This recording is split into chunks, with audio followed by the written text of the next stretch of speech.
Hello student, आज इस video lecture में हम कक्षा 10 के प्रश्नावली 1.2 के क्वेश्चनों को हल करेंगे।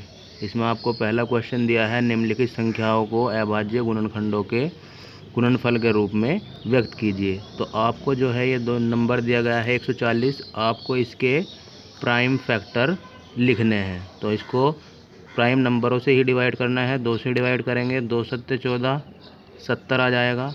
उसके बाद फिर 2 से डिवाइड करेंगे, 35 आ जाएगा। उसके बाद 5 से डिवाइड करेंगे तो 7 आ जाएगा, और 7 खुद एक प्राइम नंबर है। 7 को 7 से डिवाइड करेंगे तो 1 आ जाएगा। अब हमें इसके प्राइम फैक्टर लिखने हैं, तो 140 को हम लिखेंगे 2 गुणा 2 गुणा 5 और गुणा 7। बस हमें इस सवाल में इतना ही करना है। दूसरा पार्ट आपको दिया है, आपको 156 156 के प्राइम फैक्टर करने हैं। तो इसके फैक्टर करने के लिए आप 156 लिखेंगे, 2 से डिवाइड करेंगे। इसको 2 से डिवाइड करने पर हमारे पास आ जाएगा 2 सत्ते 14, 2 अट्ठे 16। इसके बाद फिर 2 से डिवाइड करेंगे, 2 तिया 6, 2 निम 18। इसके बाद 3 से डिवाइड होगा, 3 एकम 3, 3 तिया 9, और 13 खुद एक प्राइम नंबर है, तो 13 एकम 13। तो हमारे पास जो 156 के फैक्टर आएंगे वो आएंगे हमारे पास 2 गुणा 2 गुणा 3 और गुणा 13। तो ये हमारे 156 के फैक्टर होंगे। इसी तरीके से आप लोगों को जो नीचे पार्ट दिए गए हैं बाकी इसी क्वेश्चन के 3825 दिया गया है, 5005 और 7429। इन तीनों पार्टों को आपको अपने आप करने हैं, क्योंकि मैं सिर्फ आपको कॉन्सेप्ट बता सकता हूँ, करना आप ही को होगा। इसी के साथ आपका पहला क्वेश्चन ख़त्म होता है। चलिए चलते हैं नेक्स्ट क्वेश्चन की तरफ। इसी प्रश्नावली का दूसरा क्वेश्चन आपको दिया गया है, पूर्णांकों के निम्नलिखित युग्मों के एचसीएफ और एलसीएम ज्ञात कीजिए तथा इसकी जांच कीजिए कि दोनों संख्याओं का जो गुणनफल है वो हमारे एचसीएफ और एलसीएम के गुणनफल के बराबर होता है। आपको पहला पार्ट दिया है, 2 नंबर दिए गए हैं 26 और 91। आप इन दोनों नंबरों का पहले तो एचसीएफ निकालना है और दोनों का एलसीएम भी निकालना है, और दोनों की फिर इनकी जांच भी करके दिखानी है। तो सबसे पहले इनके फैक्टर कर लेते हैं। 26 के फैक्टर करेंगे, इधर 91 के फैक्टर करेंगे। तो पहले 26 के देख लेते हैं। 2 से डिवाइड होगा, 2 एकम 2, 2 तिया 6, और ये 13 से डिवाइड होगा, 13 एकम 13। ये 7 से डिवाइड हो जाएगा, 7 एकम 7, 7 तिया 21, और 13 से डिवाइड होगा, 13 एकम 13। तो हमारे पास जो 26 के फैक्टर आए वो आए 2 गुणा 13, और एक इसके फैक्टर भी मैं नीचे ही लिख देता हूँ।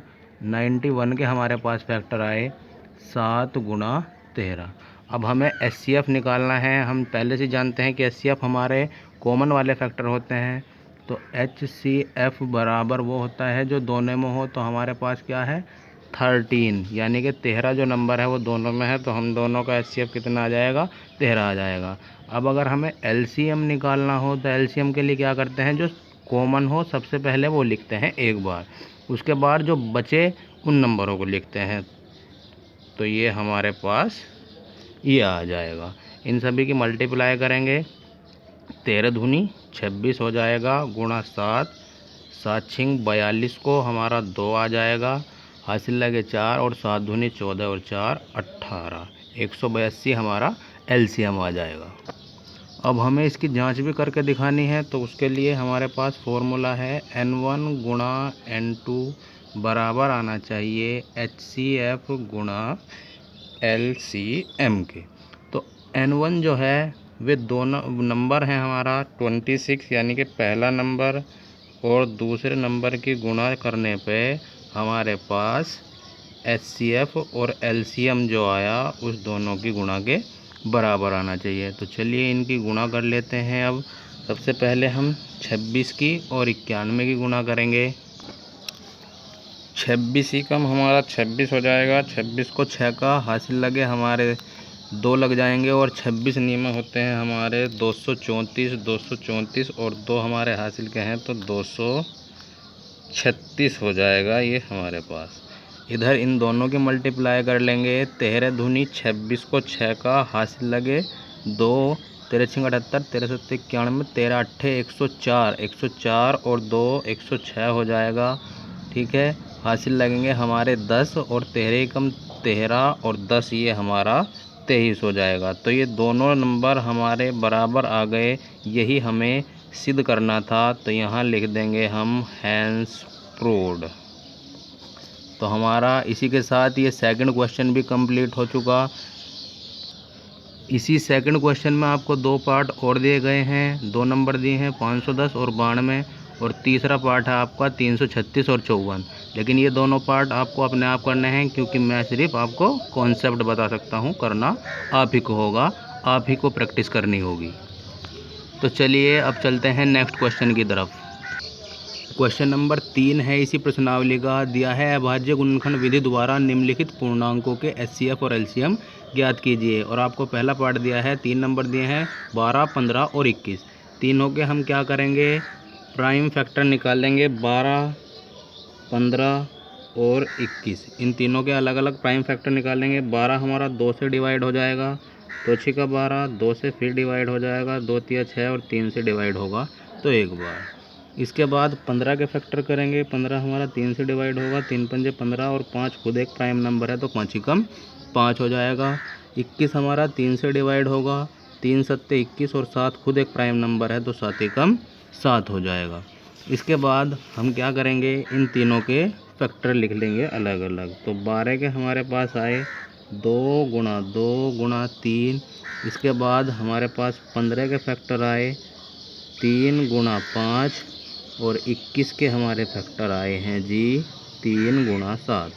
सबसे पहला काम हमें करना क्या है, हमें एचसीएफ निकालना है। तो एचसीएफ के लिए जो तीनों में कॉमन हो, तो हमारे पास जो 3 है वो हमारे पास तीनों में कॉमन है, तो इन तीनों का जो एचसीएफ होगा वो क्या होगा, 3 होगा। तो एक आंसर तो हमारा ये आया। दूसरा निकालना है हमें एलसीएम। एलसीएम के लिए हम क्या करते हैं, सबसे पहले वो लिखते हैं जो तीनों में कॉमन हो। तीनों में कॉमन 3 है, उसके बाद जो बचा वो सारा लिख देंगे। तो 2 है हमारा, उसके बाद फिर 2 है, इसके बाद 5 बचा और एक हमारा 7 भी बचा। इन सब की आपस में मल्टीप्लाई करके लिख देंगे। 3 दूनी 6 पंजे 30, पंजे 150, 150 तो ये हो गया, गुणा 7 करेंगे, 7 0 0, 7 पंजे 35 को 5 का हासिल लगे 3 और 7 एकम 7 और 3 10। तो हमारे पास जो एलसीएम आया वो आया हमारा 1050। इसी क्वेश्चन का सेकंड पार्ट है, इसमें भी आपको 3 नंबर दिए गए हैं।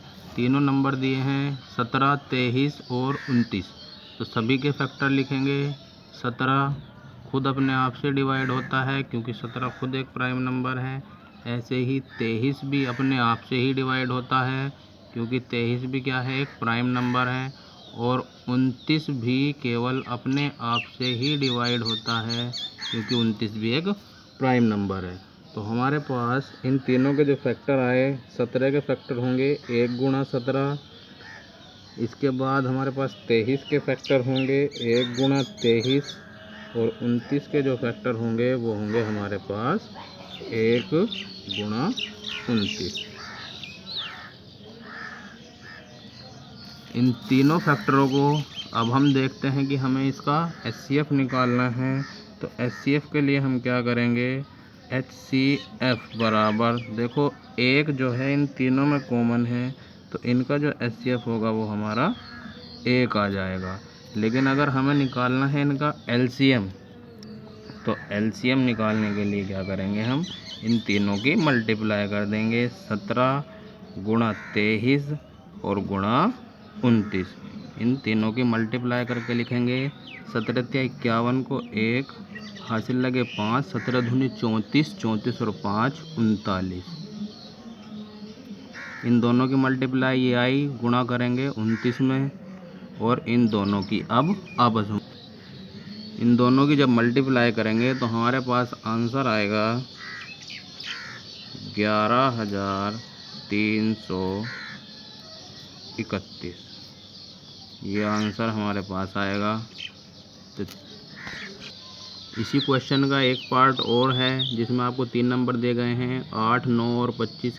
इस पार्ट को आपको अपने आप ही करना है क्योंकि 2 पार्ट मैं करा चुका हूँ। उसी तरीके से आपको इन तीनों के अलग अलग फैक्टर निकालने हैं और एक HCF भी निकालना है और LCM भी निकालना है।